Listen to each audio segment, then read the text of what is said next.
نحمدہ ونصلی علی رسولہ الکریم اما بعد فاعوذ باللہ من الشیطان الرجیم بسم اللہ الرحمن الرحیم الصلاۃ والسلام علیک یا سیدی یا رسول اللہ الصلاۃ والسلام علیک یا سیدی یا حبیب اللہ الصلاۃ والسلام علیک یا سیدی یا نبی اللہ وعلی آلک واصحابک یا نور اللہ۔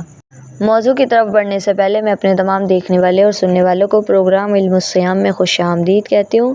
میرا آج کا خوبصورت موضوع ہے رمضان المبارک کے آخری عشرے میں اعتکاف کا کیا حکم ہے، احکام اعتکاف۔ رمضان المبارک کے آخری عشرے میں اعتکاف سنت موقدہ علی الکفایہ ہے، یعنی اگر کسی کے پورے شہر میں کسی ایک نے بھی اعتکاف کر لیا تو سب بری الذمہ ہو جائیں گے، اور اگر کسی ایک نے بھی نہیں کیا تو سب گناہ گار ہوں گے۔ رمضان المبارک میں اعتکاف کی نیت اس طرح کریں کہ میں اللہ کی رضا کے لیے رمضان المبارک کے آخری عشرے میں سنت اعتکاف کی نیت کرتا ہوں یا کرتی ہوں۔ یاد رکھیں کہ دل میں نیت ہونا شرط ہے، اور دل میں نیت کے ساتھ ساتھ اگر زبان سے بھی کہہ لینا زیادہ بہتر ہے۔ رمضان المبارک کے آخری عشرے میں اعتکاف کس دن اور کس وقت شروع کیا جائے گا؟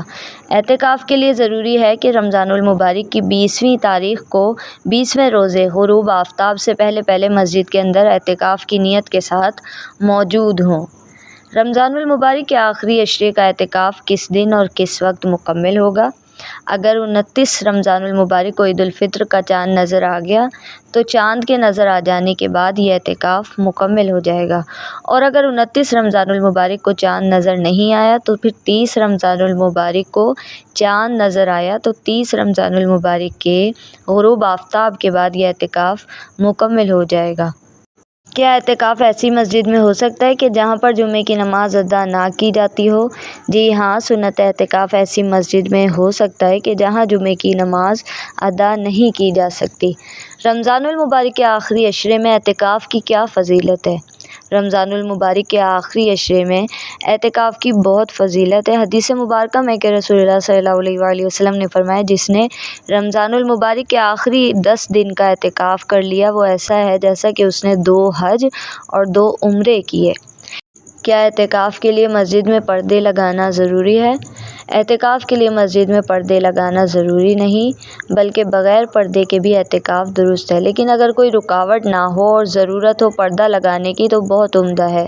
رسول اللہ صلی اللہ علیہ وآلہ وسلم سے اعتکاف کے لیے خیمہ لگانا ثابت ہے۔ سنت اعتکاف کے لیے 6 شرائط ہیں: مسلمان ہونا، عاقل ہونا، جنابت سے پاک ہونا، عورت کا حیض و نفاس سے پاک ہونا، نیت کرنا اور روزے رکھنا۔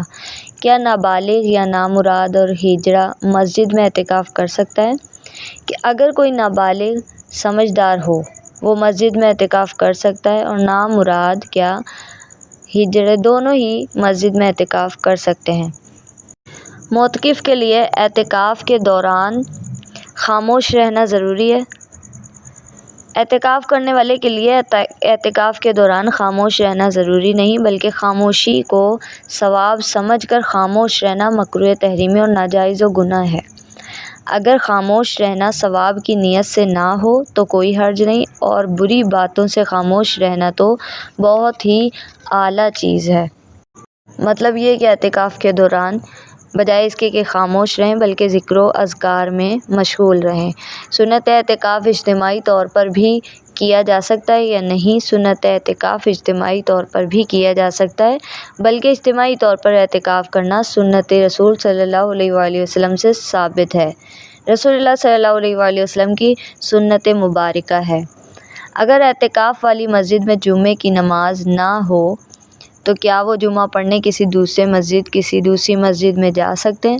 جی ہاں، دوسری جامع مسجد میں اس صورتحال پر معتکف نماز ادا کرنے جا سکتا ہے، اور اپنی مسجد اعتکاف گاہ سے اندازاً اسی وقت پر نکلے کہ دوسری مسجد میں خطبے سے پہلے وہاں پہنچ کر 4 رکعت سنت پڑھ سکے، اور نماز جمعے کے بعد اتنی دیر ٹھہر سکتا ہے کہ 4 یا 6 رکعت پڑھ لے، اور زیادہ دیر یعنی 6 یا 4 رکعت سے زائد ٹھہرنا مکروہ ہے۔ اللہ کریم ہمیں بھی اعتکاف سنت ادا کرنے کی توفیق عطا فرمائے۔ میرے بتانے میں، آپ کے سننے میں جو بھی غلطی بے ادبی کوتاہی ہوئی، ان تمام کو معاف فرمائے۔ اسی کے ساتھ مجھے اجازت دیجیے، کل پھر اسی وقت اسی چینل پر ملاقات ہوگی ایک نئے خاص ٹاپک کے ساتھ۔ تب تک کے لیے اپنا خیال رکھیے گا، دعاؤں میں یاد رکھیے گا۔ اللہ حافظ۔